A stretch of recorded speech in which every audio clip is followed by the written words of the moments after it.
Noong Hunyo 2020, may isang grupo ng mga kabataan ang gumawa ng isang interesanteng laro ng paglalakad at sila ay naglakad base sa random na coordinates. Mukhang kawili-wili, pero hindi nila alam na ang paglalakad na ito ay magdadala sa kanila sa isang nakakagulat na sikreto at magbubunyag ng sunod-sunod na malungkot na pangyayari na matagal nang nakatago. Ginamit ng mga kabataan ang kanilang telepono at inirecord ang kanilang karanasan sa daan upang i-post sa TikTok. Habang nag-a-adventure, nakakita sila ng isang maleta na iniwan sa gilid ng daan na mukhang kahina-hinala. Sa sobrang kuryosidad, nilapitan nila ang maleta at napansin na may matapang at hindi kanais-nais na amoy na lumalabas mula sa loob nang sila ay lumapit dito. Pagkatapos nito, dali-dali nilang binuksan para tignan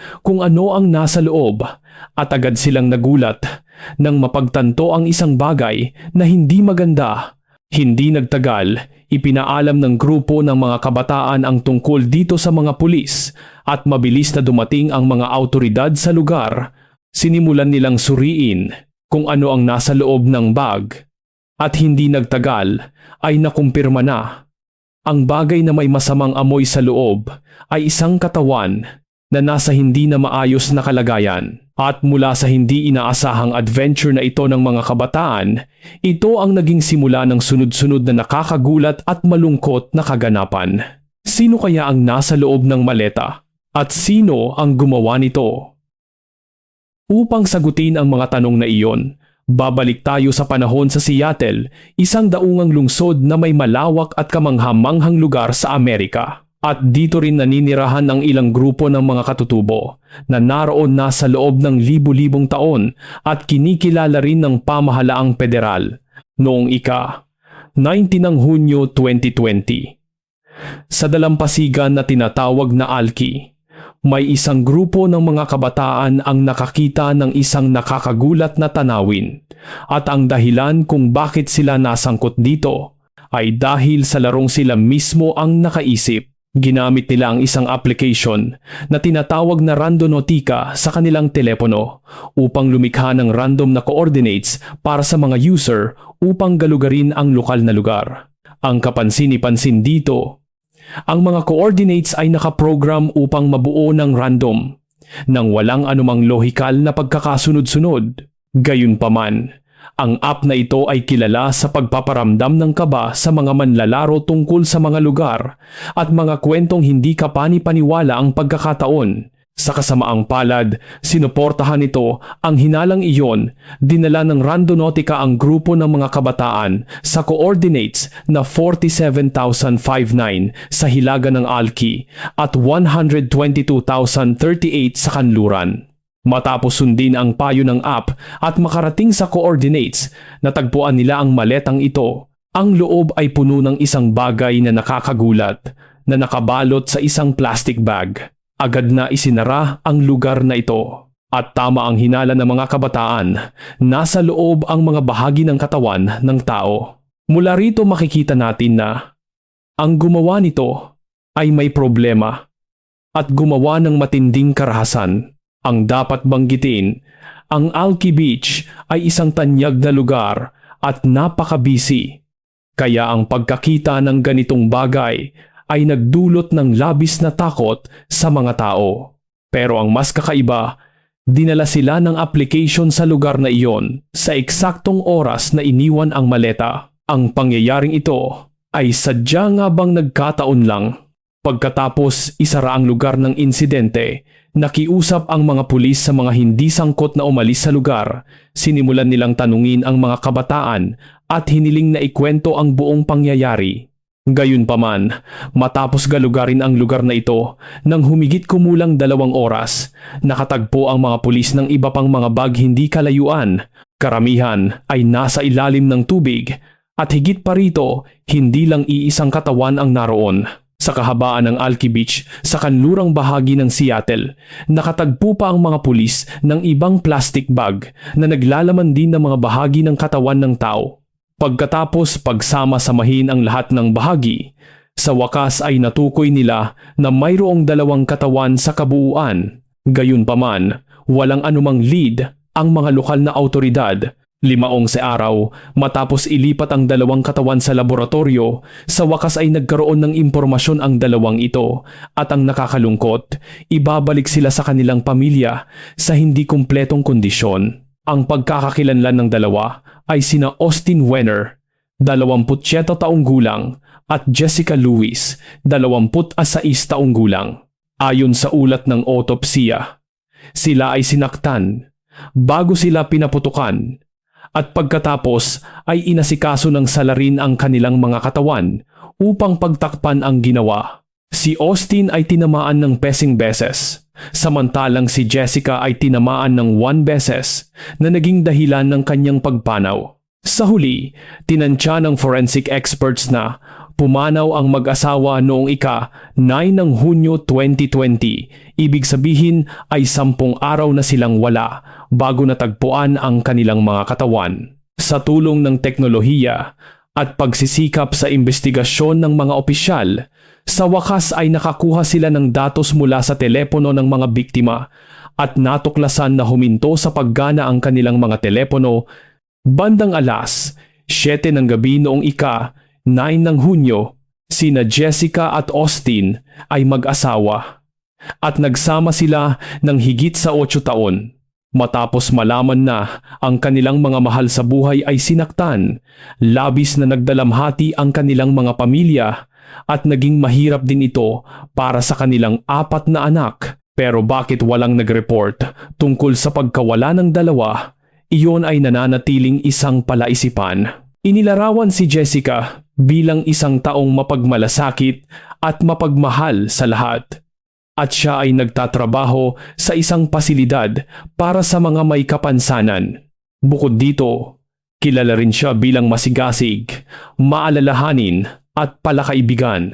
Si Austin ay ipinanganak at lumaki sa Kent, Washington at nag-aral siya sa White River High School. Kahit na walang gaanong impormasyon tungkol sa kanyang trabaho, inilarawan ang lalaking ito ng mga nasa paligid niya bilang isang taong mapagbigay at may pananampalataya. Siya ay isang taong puno ng enerhiya at madalas na nakakahanap ng kasiyahan kahit sa mga simpleng bagay. Kahit na mas bata si Austin kay Jessica ng 9 na taon, tumayo siya at tinanggap ang responsibilidad na alagaan ang 4 na anak kasama niya.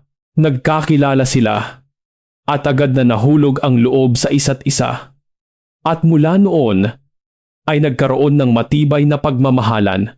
Ang mga kaibigan at pamilya nila ay naglarawan sa dalawa bilang isang matatag at masayang mag-asawa. Lalagpasan nila ang anumang pagsubok at kaya nilang harapin ang anumang kahirapan. Bumalik tayo sa kaso. Bukod sa ulat ng autopsiya at mga record na nakuha mula sa telepono, kasama ang mga lead na nakuha ng pulisya, sa pamamagitan ng pakikipanayam sa pamilya at mga kaibigan, nalaman ng mga investigador na huling nakita ang dalawa sa kanilang tirahan. Ang bahay na ito ay matatagpuan sa 16466 Ambaum Boulevard, Washington. Ang lugar na ito ay hindi kalayuan sa lugar kung saan sila natagpuan. Gayunpaman, ang bahay na ito ay inuupahan lamang nila at ang tunay na may-ari ay isang lalaking 63 taong gulang na nagngangalang Michael Lee Dudley.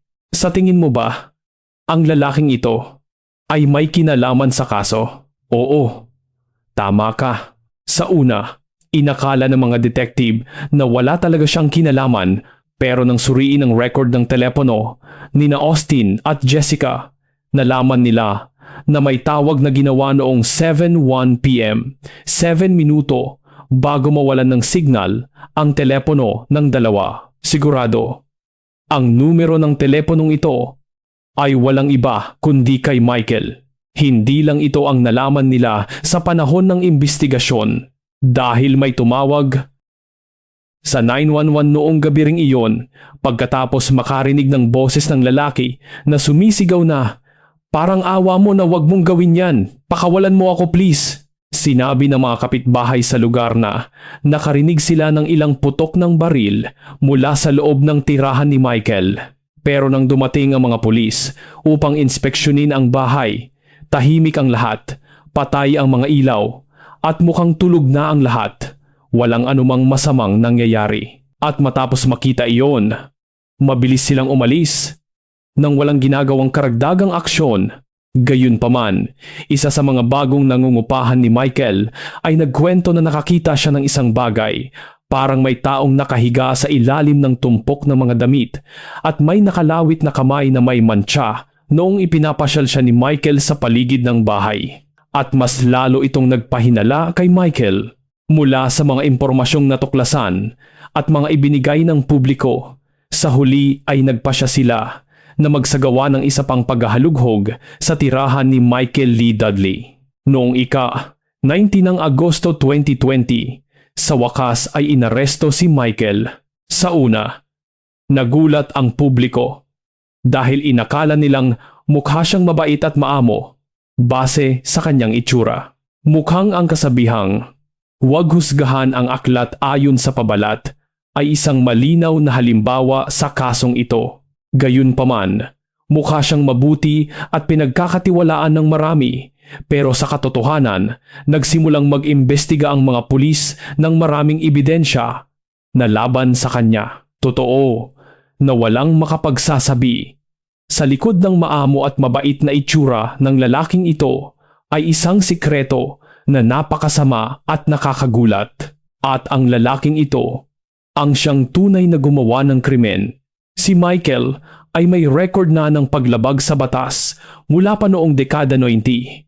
Kasama sa mga paglabag na ito ang pagnanakaw ng sasakyan.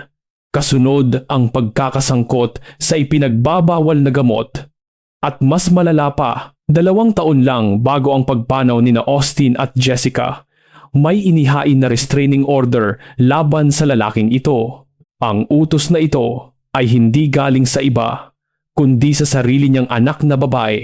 Ang lahat ng dokumento ay nagbibigay diin na inabuso siya ni Michael sa loob ng mahabang panahon na humigit kumulang 9 taon, mula noong siya ay 10 taong gulang pa lamang hanggang 18. Kasama na rito ang maling paggamit ng gamot, pang-aabuso, at pinilit pa na matulog sa iisang kama. Ginamit din niya ang baril para takutin siya. Nasasaktan siya kung maglalakas loob siyang sabihin ito sa iba. Sinabi pa ng anak ni Michael, hindi siya kailanman nakaramdam ng kaligtasan sa sarili niyang bahay kahit sa pampublikong lugar. Labis siyang nagdusa mula sa mga ginawa ng kanyang sariling ama. Sa kasamaang palad, ibinasura ng korte ang utos kinalaunan dahil ang mga aligasyon ng mga paratang na ito ay hindi pasok sa definisyon ng pang-aabuso sa ilalim ng saklaw ng batas. Sa totoo lang, nakakabaliw ito at ang legal na definisyon na may kinalaman sa burokrasya ay talagang katawa-tawa. Ang madilim at nakatagong sekreto ni Michael ay hindi nagtapos doon. Noong 2016, inaresto siya at kinasuhan ng pananakit matapos saktan ng matindi ang kanyang dating kasintahan at sa pagkakataong iyon ay may hawak pa siyang baril para manakot. Kinalaunan, nagbahagi ang tiyahin ni Jessica ng maraming kwento na may kinalaman sa landlord na si Michael. Dahil sa malawak at komportableng lupain, nag-aalaga rin siya ng ilang manok sa bakuran at nang may ilang aso ng kapitbahay na hindi sinasadyang nakapasok sa kanyang lupain, hindi siya nag-atubiling sakta ng mga ito gamit ang martilyo. At ang lahat ng ito ay nangyari sa harap ni na Jessica, Austin at marami pang iba. Ilang beses ding naglabas ng sama ng loob ang mag-asawa sa kanilang tiyahin na minsan ay pakiramdam nila ay napakasama ng may-ari ng bahay. Pero sa huli, hindi na lang nila ito pinansin dahil kailangan pa nilang magsikap para kumita. Hinala ng mga pulis na ang pagpapakita ng agresyon ni Michael ay maaaring isang estratehiya para manakot upang magbayad ang mag-asawa sa tamang oras. Ang mas nakakabaliw pa, ilang beses niyang pinasok ang kanilang sasakyan at nag-iwan ng tracking device. Bukod dito, Tinutukan din niya ng baril ang repairman ng kuryente para manakot matapos silang magtalo. Kahit na siya ay isang taong nagdo-donate sa maraming lugar at tumutulong sa maraming tao, sa likod ng mukhang iyon ay kabaligtaran ang katotohanan.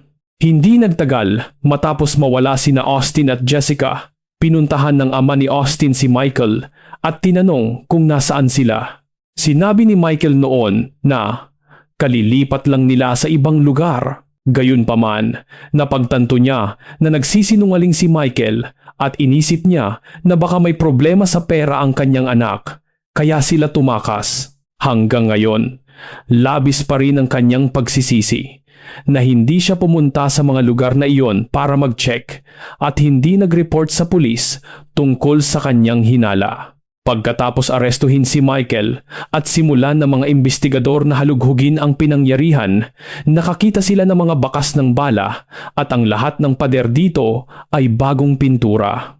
Ang mga detalyeng ito ay nagpapakita na talagang nagsikap si Michael upang ayusin ang kanyang bahay. Habang nakakulong, siya ay tinanong ng mga detective.